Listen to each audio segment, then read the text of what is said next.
Wonderful. Okay, perfect. All right, well, thank you all for joining us. This is a presentation I've been looking forward to for quite some time. We have an amazing speaker. Just to give you a preview for what's coming up next month on our monthly CLEs, next month is going to be about getting started helping with immigration type cases. So be on the lookout for an email about all the details and the registration link for that one. So what we're here to talk about today is getting started volunteering with the low-income taxpayer clinics. So our amazing speaker is someone I've known for a long time. We used to work together. He used to be my boss a couple firms ago. So Scott Weese is currently a manager in the San Francisco office of KPMG US LLP. He works in M&A tax, which is very exciting. So he did undergrad at University of Chicago. His JD is from Cardozo, and his tax LLM is from NYU. So I guess anything else on the introduction front, or can I go ahead and pass the baton? No, that's a lot more nice things said about me than the last year or so. So I'll take it. So it's a pleasure to meet everybody. My name is Scott. The reason that I think Daniel had asked me to give this talk is because the two of us actually graduated in the last version of today. But by that I mean I graduated from law school in 2009 in New York City. Which was kind of the epicenter of where the legal field collapsed from the top down. It was rather fun to watch. About half of my law school class are not lawyers anymore. So I don't think we're there. But in these kinds of climates, I and Daniel learned, both together and apart, that you gotta hustle a little bit. And one of the most important things to consider when you're doing that hustle is the maintenance of your skills and the development of new skills that you can then sell basically to other employers. In the tax field, the best way to go about that, I found at least, was through a low-income taxpayer clinic, or a LITIC as they tend to be called. And the idea of a LITIC is kind of like any other law school clinic. If you were fortunate enough to have a taxpayer clinic at your law school, I was at Cardozo. They actually have shut that down now. That professor is now at another school. It's the same thing. You have low-income clients who have real tax problems with usually the IRS. I live in California, so I'd imagine you have the California's IRS, which is called the Franchise Tax Board, or FTB. In Texas, you are very lucky in that the comptroller does not seem to pester a lot of people, so you probably wouldn't be dealing with state issues, but federal issues pose a particular problem, and that's a lot of what low-income taxpayer clinics do. They help people with IRS tax audits. So I kind of have two separate, sections of this, and then I guess we'll go into a Q&A session. The first is just a little bit more about backgrounds. I unfortunately have not been able to share the slides, but there is an IRS website. It's taxpayer.irs.gov/about/LITC for whatever use that is.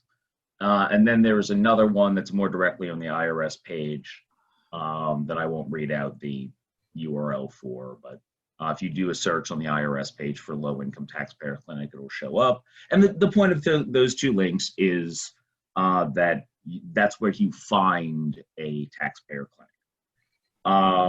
They're usually associated with schools, not always, but they're usually associated with a university. And in the current environment where we're all mobile, I would say it's worth reaching out to non-Houston lytics. You know, it's going to be a little bit more awkward to introduce yourself to somebody in Nebraska, but you know, again, the point that working with a lytic at this stage in your career in this environment is really to maintain and develop skills. And you know, again, the point is that lytics are a great way to do that. The intro, and I really wish I could have shared this because it's the actual email that I sent to, his name was Professor Michael Novi at Loyola University Law School. I was in Chicago at the time. This was 2010, I believe. And I just kind of cold emailed him. I said, you know, dear professor, I am Scott Weese. I want to inquire about working in your clinic. And I gave him my stats. I was, you know, I'm a licensed attorney. I have an LLM in tax. My law degree is from here. And I, you know, in this, I participated in a clinic in my law school. The reason I wanted to show it to you was because I actually, I referred to another lytic, the LIHTC, in this email. And Daniel is smiling because that is an actual thing. An LITC, low income taxpayer clinic, LIHTC, low income housing tax credit. So while you should never have a typo in an introductory email where you're asking someone, hey, can I use my professional skills to assist you? And I'm illiterate, you shouldn't do that. But if you do, you know, keep it on brand. You know, at least that lytic is another tax thing. So I look befuddled rather than stupid. But generally, don't have typos when you're doing this introduction. But the introduction is just kind of a very cold, call-y. Hi, my name is, I am this qualification, and I would like to do this. This is how I can help you, etc. Some clinics will have volunteer coordinators. I was lucky enough that Loyola University in Chicago had such a person. It was kind of like a pack of buddies who had retired from the IRS was really what that particular clinic was. A lot of them are like that. A lot of them are just practitioners who are kind of semi-retired. But, you know, do a little bit of research, look who's the clinical director, look a little bit into their background, and make this email pitch. The kind of issues that you run into are really, I'd break them down into three categories. The first is the earned income tax credit, which most people are probably familiar with. It's kind of an anti-poverty program that if you are, in essence, working and not making enough money, the government will cut you a check, and then if you have kids, it's a higher check. So probably about 80% of the cases are these. It's somebody claimed the earned income tax credit. The factual pattern is actually, it's a little bit tragic, but every year around tax time, you'll see these signs go up. Liberty tax is one of them. It's like people in your neighborhood will say, hey, I'll get you the biggest refund possible. They do some magic on tax return. You get a really big refund. They take a third of it is usually how it works. And then everybody goes on their merry way, except that while the IRS will pay out that money improperly, they do keep track of it. So what the IRS will then do is a number of things, one of which I've always found was interesting, which is they will claim that you didn't make as much money as you claimed. I'm always entertained by those kinds of audits because the general point of that is that you actually need to make a certain amount of a certain type of income to qualify for the EITC. And what the IRS is doing there is saying that, well, whatever income that you claimed, we're certainly happy to take your tax money on it, but we don't think it's enough for the right kind of income for you to get the refund that makes it livable. So I'm always entertained by those kinds of audits. That's usually the fact pattern. Someone has falsely claimed. I had one client who was I think a 24-year-old woman who her tax return had claimed 7 children. That was not factually what had happened. And the IRS is able to track things like that. So that's kind of where I would say 60 to 70% of the cases, some issue involving the EITC. The next one is a substantiation of income, expenses, credits claimed. This is going to be a little bit more geographically differentiated, but in New York City, which is where I did it, it was primarily, a lot of it was barbershops and hair salons. Think small businesses that deal mostly in cash. So hair salons, a lot of people pay in cash. All of the equipment is usually bought on a personal credit card. The hair, what are they called? Sprays and whatnot. Yes, I'm searching for the word spray apparently. But anyway, you need to keep those receipts, and the IRS will say, well, I don't think you bought 50 cans of hairspray this year. Prove it. And then you get into a problem where you can't prove it because most people in their right mind do not keep those receipts. They think they're running a hair salon and they're keeping track of their business, and the IRS disagrees. So you get into a fight over what's usually called substantiation, but it's documentation of either income or documentation of your expenses. And there are a number of things that you can do to establish those or work around those problems. The last category is probably the most important, and it's the one where you can actually help people. And that's what I'm going to call collection issues. These are people who owe the IRS, which is going to be most of your clients, and the typical fact patterns, they simply do not have the money. Here, I'm going to give you some advice that you should probably write down if you go ahead. There's a status called CNC, or currently not collectible. It is kind of what it says on the label. It's an assessment by the IRS Collections Division. That's a division of the IRS. They have their own rules. They have their own procedures. They're not the same people as the auditors, and they have to be dealt with according to their own rules. But currently non-collectible status is you can't get blood from a stone.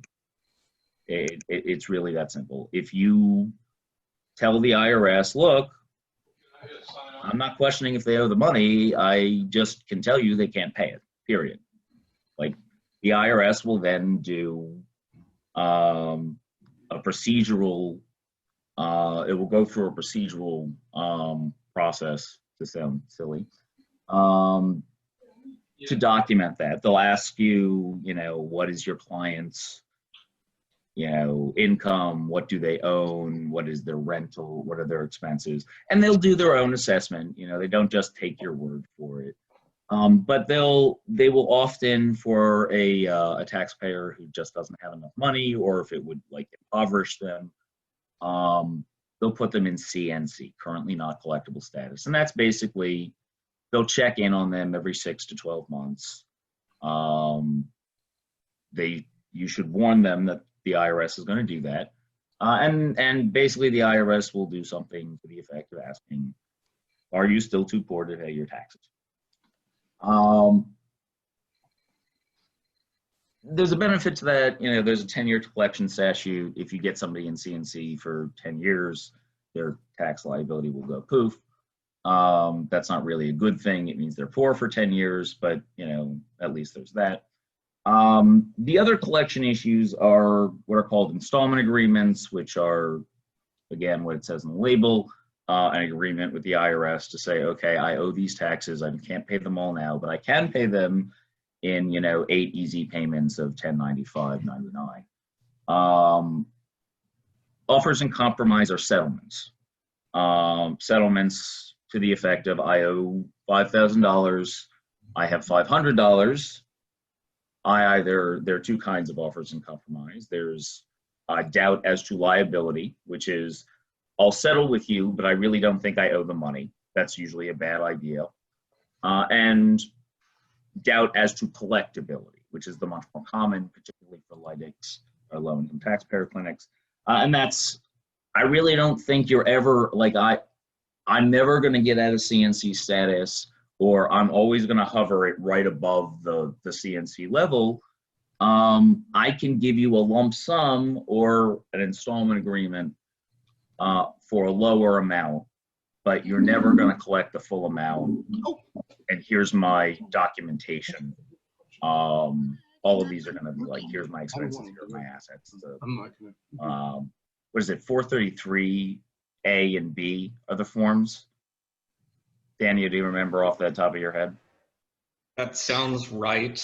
Yeah. That sounds like the right sequence. Yeah. But yeah, if you do this enough, you will, your head will be stuffed with these horrible form references that slowly deteriorate over age, and, you start to mix them up, and then you sound like an idiot despite the fact that you're referring to something that's very complicated.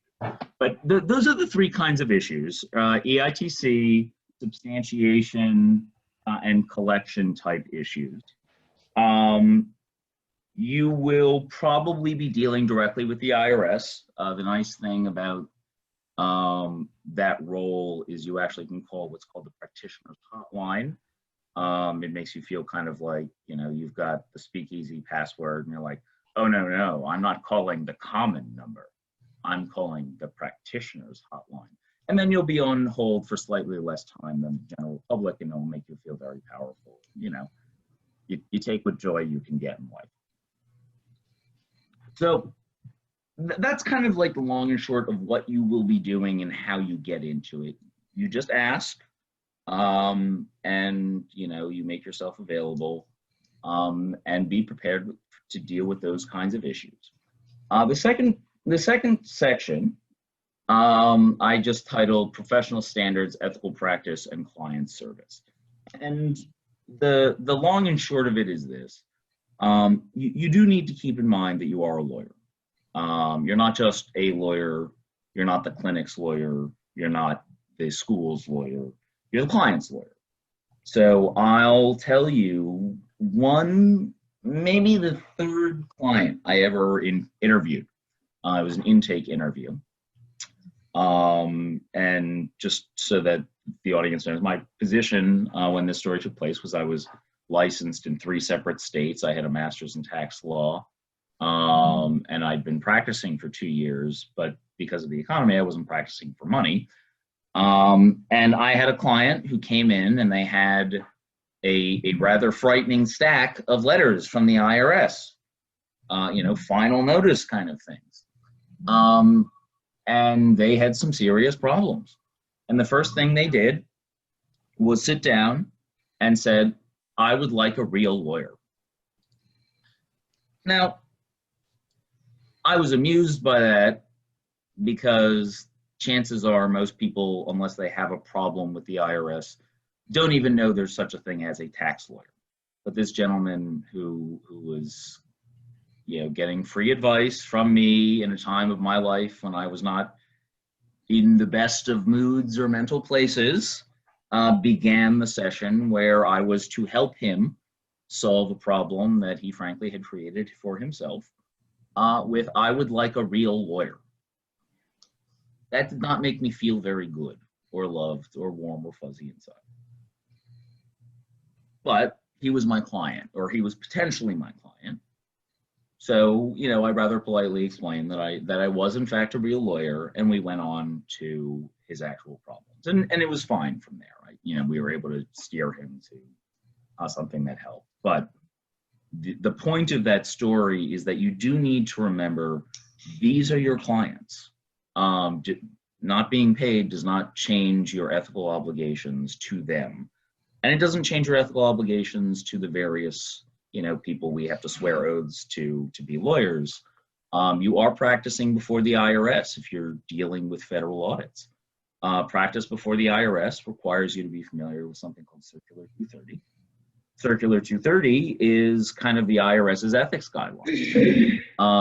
You need, I mean, like a lot of it is common sense, but you do need to be familiar with it. You need to be familiar with it just to do tax law in general. So you're kind of killing two birds with one stone by making sure that you're serving your clients well by serving them within the rules.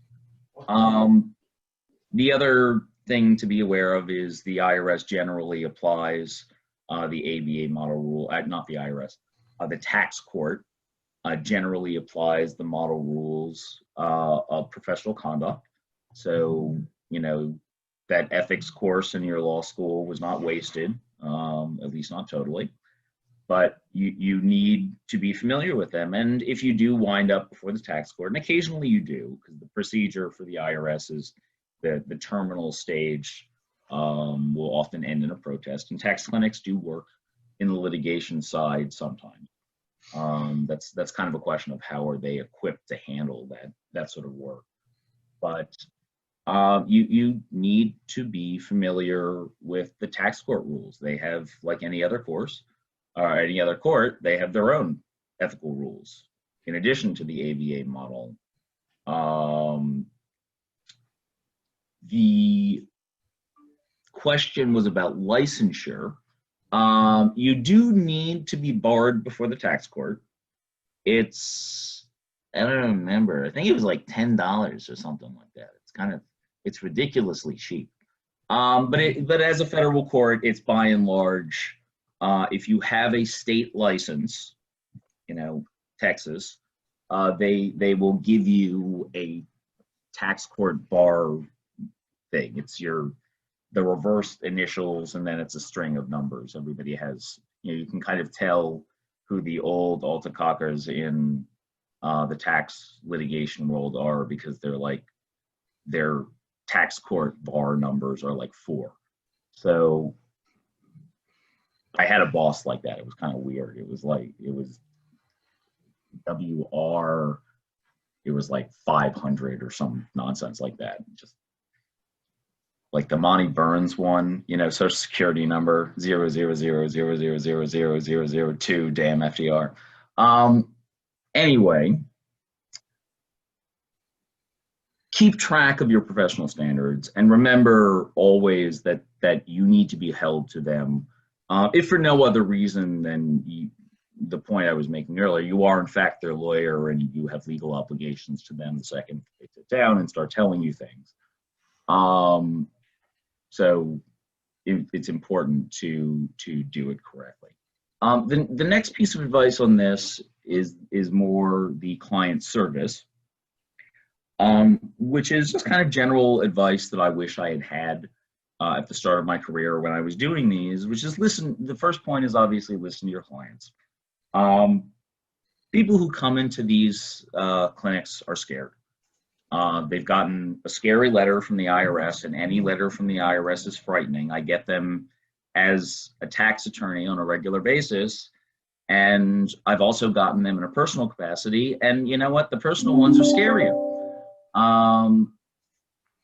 But that's why they're coming to you. You're there to help them. You're there to make them understand that it's not a situation to be afraid of, it's a situation to be handled.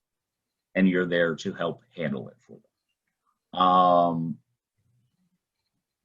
Make sure that you listen to their entire story. I'll give you an example of another person that I had who they were mentally disabled. They were the primary earner for their household, and their job was they were the janitor at the kind of halfway house that they got their public assistance from. And what the IRS had done was, yes, thanks, Daniel. Oh, $50. I think, yeah, it's not that. It went up when we did it. It was like 20. It was no more than 20. It was no more than 20. Yeah, the Fifth Circuit was free, but then you needed somebody to put you in. Anyway, when John forgot he wasn't a member, right? Oh, yeah. I had to resubmit at least after we figured that out. Yes, that was interesting. Yeah, federal bar admissions are strange, but yeah, just make sure that you understand them. The story that comes to mind was I had a client, like I was saying, mentally disabled, um, and he was basically earning social disability, SSI or SSD, and the IRS was garnishing it because they had overclaimed an earned income tax credit. Somebody had come in and said, "I'll give you a bigger refund," and he took a third. And what he had done was kind of claimed a lot of dependents that didn't exist. And the collections officer was very resistant to putting them in currently not collectible status. And he was demanding that we send in something. And I had spoken to this client and his mother. His mother was actually his guardian, although she was bedridden and diabetic. And the only thing that he really had of value was he had saved up for some like really nice shoes. That was literally all I could get out of him, because when I was asking, what do you have? I need to tell the IRS your assets. He's like, shoes was what came to mind. The IRS agent was pushing us, and I eventually just offered him the shoes. I said, sir, I don't know what to tell you. They don't have the money. They spent it on, a security deposit to live inside. I don't think the IRS is opposed to people living indoors. But if you really want something, I can send you his shoes. Would you like me to do that? And the IRS agent backed off. They were put into CNC status. They stopped garnishing the disability insurance. So it ultimately worked out, but it worked out because I was listening to my client. I was understanding the situation they were in, and I was using that to advance their cause. So the first thing in client service is always listen to the client and make sure that you're keeping track of everything that might be relevant. Part of your job as a lawyer, like or no, is to kind of figure out which facts are relevant, and it's usually not going to be self-evident. But like any other representation, you need to understand and be able to explain both to the IRS, this is what happened, this is what matters, but also to your client. And again, your clients are scared. They're looking to you for assurance. They're looking to you for resolution. And you really need to understand and make them feel comfortable, because there's going to be no part of this process that will be, anything but stressful for them. Even the end of it. I don't know if any of you have dealt with an IRS audit, but you get a letter at the very end of it, and it says you're done. The most common question I used to get, both in LIDEX and later in controversy practice, was, am I really done? Like, people just don't believe it. You need to be able to explain what is expected of people going forward, and you need them to understand it, which are very different things. And it's kind of, it took a number of years of client service to understand that those are different. You are helping with discrete issues, but those discrete issues tend to come from kind of a lovely panoply of issues that interweave to make your client's life difficult in multiple dimensions. You are solving often one of 17 problems in their life. The reason I bring that up is, one, focus on solving it. Take it off of them. That you're there to help. That's the good thing about a LIDIC, is you are indeed helping people who need it. That's not why I went to tax law, but yeah, it's a nice bonus in general. But I really can't stress enough that first come the ethical and legal obligations to your client, of course, but The professional obligation as well of client service does not change at all. And if you are using a LIDIC properly in this circumstance to maintain and develop new skills, you want to be doing that. You want to be spreading your wings as much as possible to figure out how best you can serve this client. It's only for the good, provided that you're not, like, don't drag them, don't drag the process out if you can avoid it. But, get people resolutions and get them comfortable with those resolutions and what's required to help them long term to hopefully not have a recurrent issue. The last point before we go into the Q&A is just also be prepared to assist the clinic. A couple times I was asked to do the tax clinic lecture. I happen to know procedural rules, so I kind of on the fly put together a lecture on procedural rules. And that was literally because the professor had to go to a doctor's appointment, so I can't remember specifically. But he wanted me to cover for him. I was a volunteer attorney. I wasn't technically affiliated with the university. I was affiliated with the clinic because they were giving me malpractice insurance, and that's an important point that you should remember. But be prepared to help them. If it's office stuff, I fixed the copier at one point. These people will become professional contacts when all of this is over. So, view it through that lens as well. Let's see. Oh, sorry. I just got an email that I need to respond to. But those are basically the highlights. Apologies. Of the LIDIC kind of volunteer experience, how you go about it, what to expect.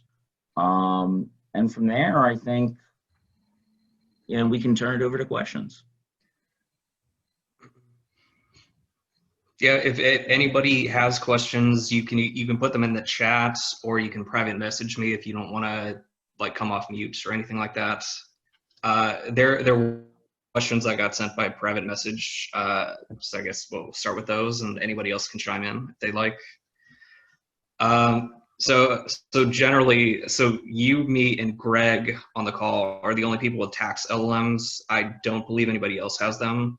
Mm-hmm. So for somebody who was not a glutton for punishment enough to earn a tax LLM, where would you recommend kind of getting started learning maybe, fundamentals enough to feel comfortable with the issues of that you might see with EITC or other stuff?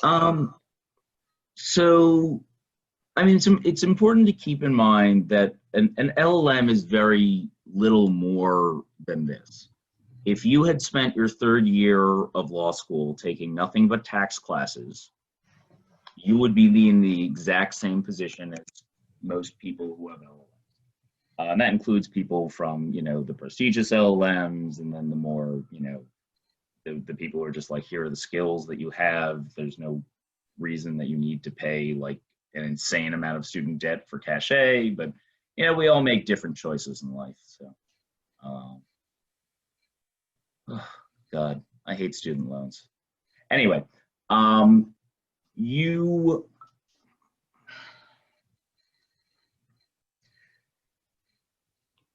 best place I would honestly say, if you're just getting started, is the Taxpayer Advocate website, actually. The Taxpayer Advocate has a number of explainer videos. A lot of them deal with common situations, if I remember. I think they have one on the collection process generally. It's kind of like the Taxpayer Advocate is sort of the IRS ombudsperson. It's a office whose idea is to be the advocate for the taxpayer inside the IRS. You can actually get them involved in audits. They almost never help, but they can usually piss off the IRS agent enough that they'll try and avoid you. So, they have a purpose. But they also put out a lot of public information that you could probably just kind of skim and get a sense of where you would then have to look. A lot of the practice is procedural, so you're really not that far behind the ball if you've never taken anything beyond the basic tax classes. You just kind of need to go through the procedural requirements of how do I get, you will become familiar with that form and the difference between the A and the B variation of that form.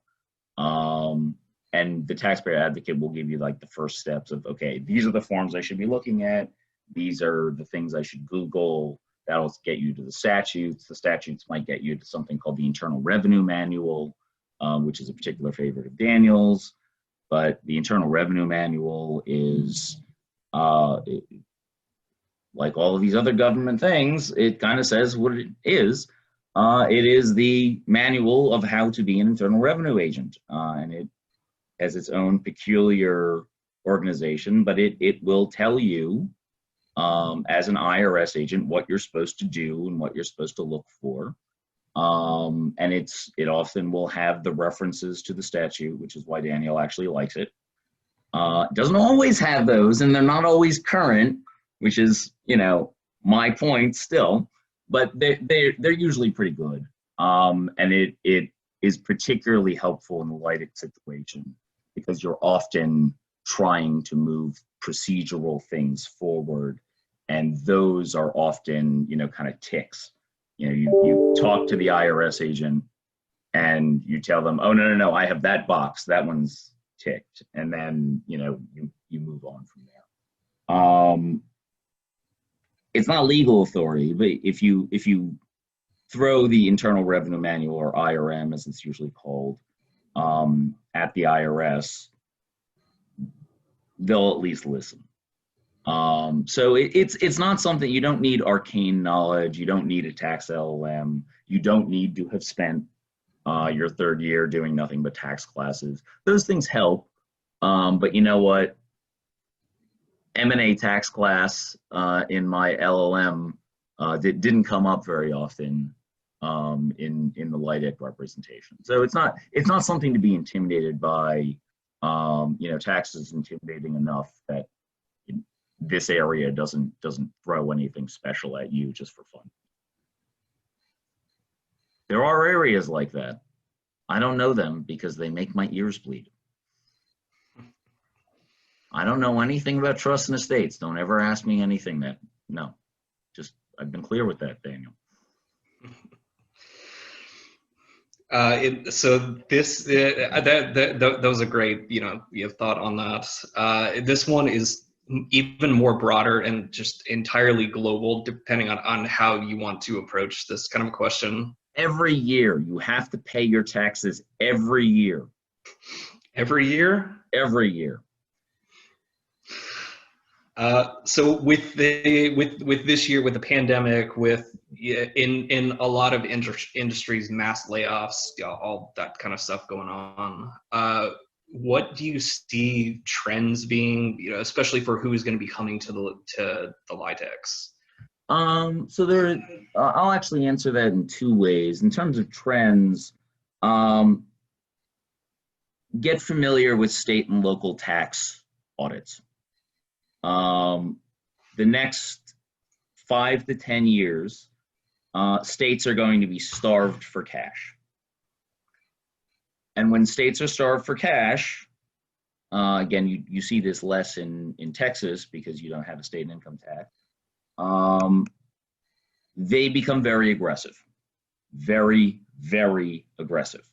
California is very notorious for that, but they're not the only ones. New York is very bad. Florida, not Florida, Georgia can be particularly nasty. Illinois, they're desperate and they've been desperate for money. So in terms of trends, I know that's not really what the question is asking, but I would get familiar with the various principles of multi-state taxation. If you are interested in controversy, which of tax, the subset of IRS audits and litigation is usually called controversy, I would get familiar with that. In terms of trends, I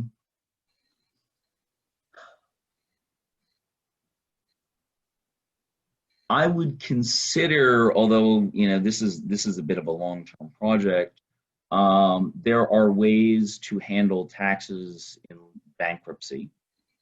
I'd never had to help. I advised somebody to do that once. They didn't want to, but that's its own little creature. So I would consider looking into that. I would imagine that there are a decent number of personal bankruptcies on the near horizon. And let's see, what else is likely? I mean, the EITC is not going to change. I expect that actually, as that gets more generous, the more people play with it, and the more people play with it, the more the IRS's computers will spit out, look at Timmy and Susie after the fact. So I would expect an increase in that, the numbers of that. And I would also expect a lot of installment agreements, because the real life situation that you're going to run into is that somebody has a legitimate tax bill and they do not have the money, and they may or may not have a lump sum to pay it off or an income stream to reliably pay it off. So I don't know that the workload that I described earlier is changing. I think some things will become more urgent, like the installment agreements or the offers in compromise and the currently not collectible statuses. But at the baseline, you can simplify the practice of a LIDIC of you are dealing with low income people who have the kinds of those specific sorts of income problems. They either can't document that they made enough of the right kinds of income for the EITC, or they don't have as many dependents as they actually claim to have, and therefore they got too much of a refund. And your client will be wrong. Don't necessarily quote me on this, but I had a client in my clinic who asked me, kind of, what are we doing here? Which is not a good question. You should don't ask that. Don't go to the clinical director and say, I'm not entirely sure what this is, but I'd love to help. Don't do that. But this student did, and he said, what are the kind of problems we're dealing with? And I turned to him, and I was kind of in a mood, and I said, look, we're dealing with low-grade tax fraud. And that's, not the nicest way to put it, but that's what's happening. There are a number of people who kind of prey on the low-income community to take oversized refunds and stick the taxpayer with the bill. Now, everybody in that situation has some moral culpability. It's probably not helpful to look at it in that direction at all. But that's what's happening.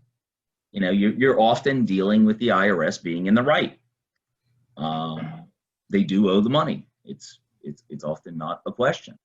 And then you have to become familiar with these forms, documenting what they have and they don't have, and their debts, and so if you don't want to learn personal bankruptcy law, and you don't want to learn multi-state law, you will do just fine focusing on those issues, because I don't think that's going to change.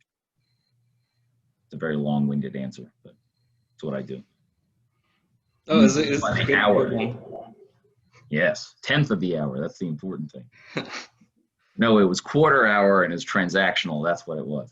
That was a good deal. When you're billing your own hours, you realize if I could get a contract like that, 0.25. Something like that. So I guess a question I had, because this used to happen all of the time, especially when we were starting out, and now, just with what's going on today, seems a lot like when we were starting out. Yeah. Every tax court calendar call I had, back in like 10, 11, 12, had a huge number and a huge proportion of sovereign citizens who were there to basically tell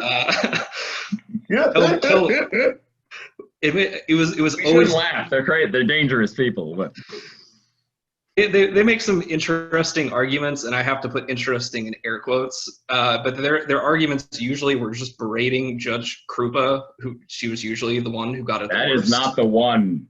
She's in jail now, by the way. But isn't she? No, her husband's in jail. I think she just resigned. That was that. Anyway, Well, she was not a pleasant person. got a much shorter sentence, unless that got suspended. But like the husband got a lot more time. Yeah. Well, he was like it was mostly his law firm that was being brought. But yeah, I mean, well, so like I never got trained how to deal with that. Especially if it's coming through the LIHTC. Actually, when I was externing for the IRS at that point, that was my first calendar call I had to do for LB&I. It was basically did you say tax protester? That's verboten.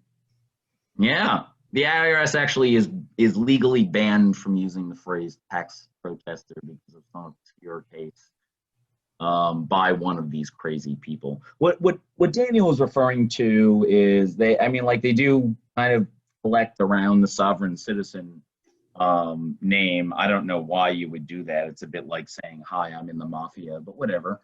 And the idea of sovereign citizens is you'll see not that crazy caricatures of them on television of people who say, I am not a citizen of the United States, I am a citizen of the state of Texas.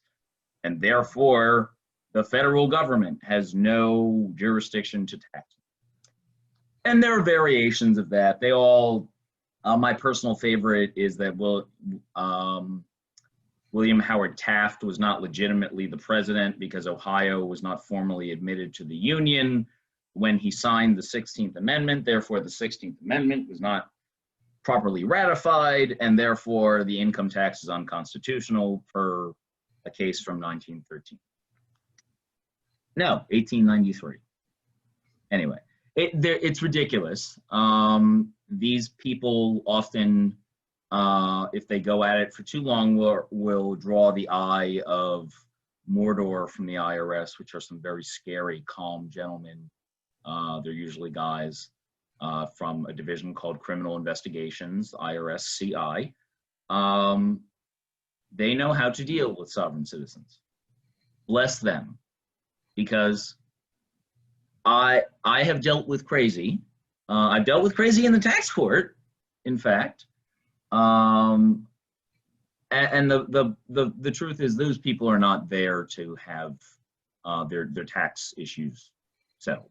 They're there to make some bizarre performance artwork, and that's how I view them. The one crazy guy I had was,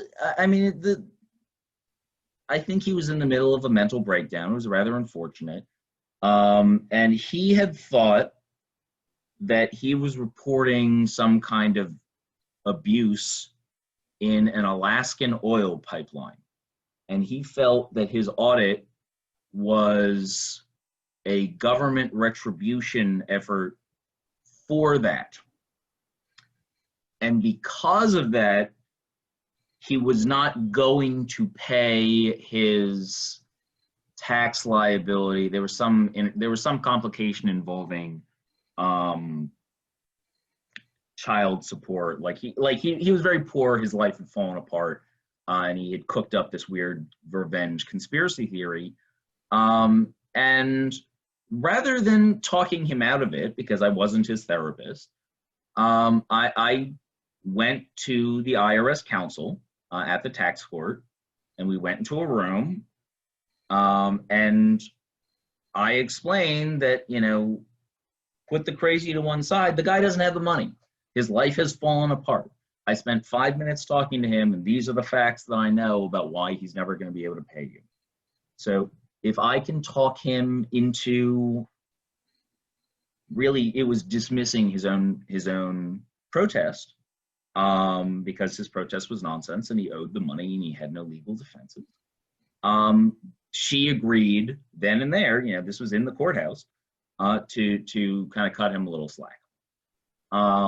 And I convinced him. I went and I truthfully told the guy, look, the U.S. tax court is not where you can resolve a question about Obama or an oil pipeline. They have no jurisdiction over those things.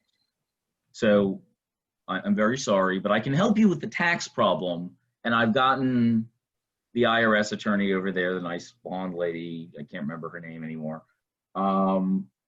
She's agreed to this for your tax issue.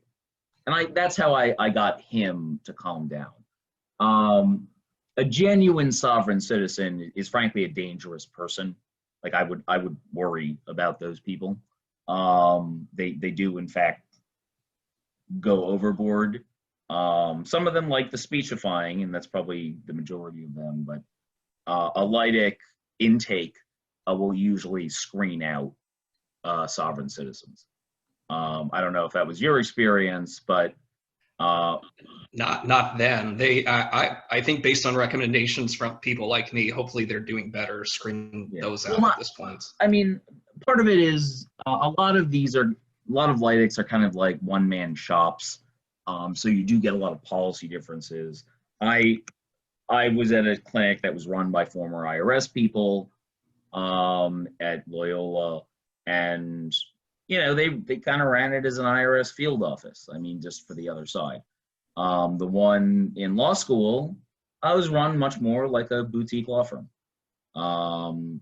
Both of them had no tolerance for sovereign citizen type craziness.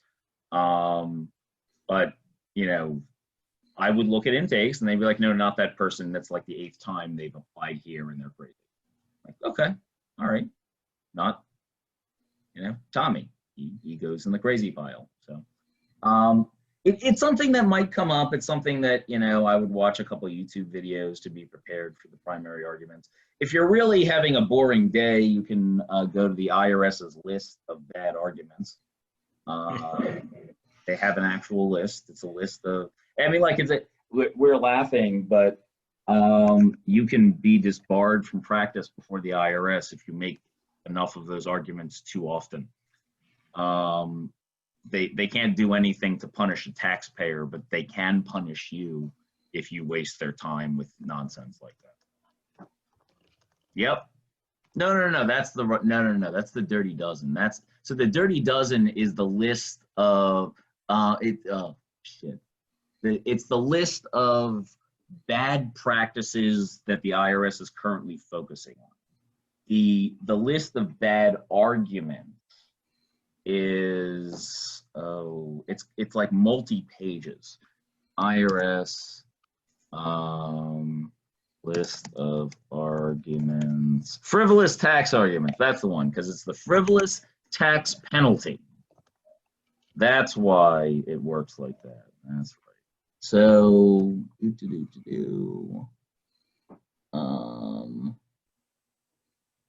I'll just put this in the chat because it's amusing. That. So if you go to that, you will see a section of A to C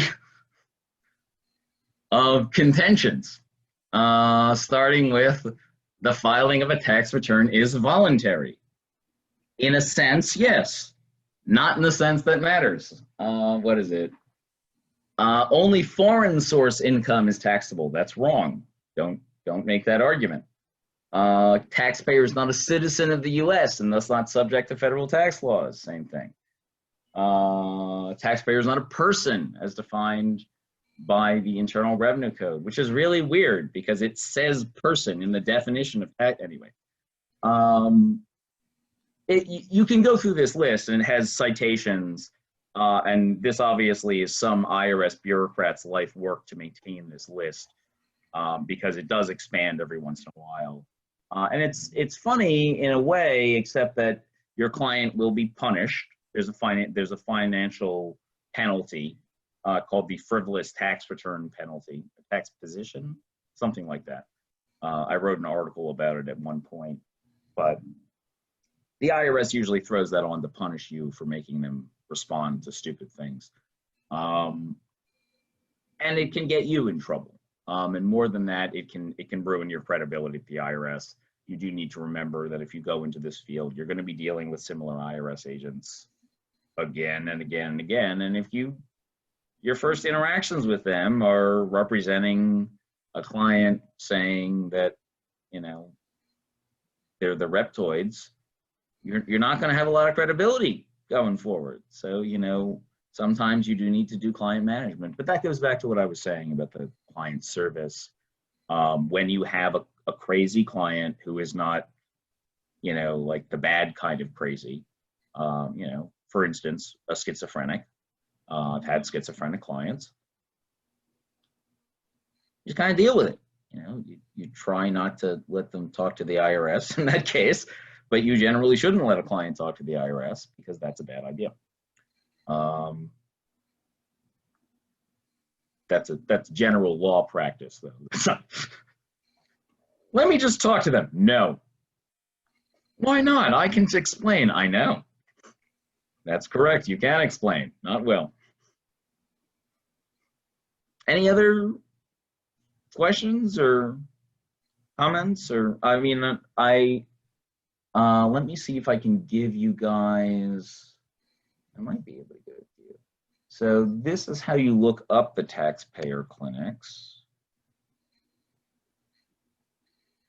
That should be a list of them. And if you want more information and also kind of an intro to the Taxpayer Advocate site, you can just use that. And from there, you can navigate to their various subjects. And they actually have reasonably well-produced YouTube videos. It's not the most exciting thing in the world, but, you know, IRS bureaucrats on YouTube explaining, you know, common tax problems is an actual thing that the IRS does with your tax dollars, and we should be grateful for it because it will be helpful.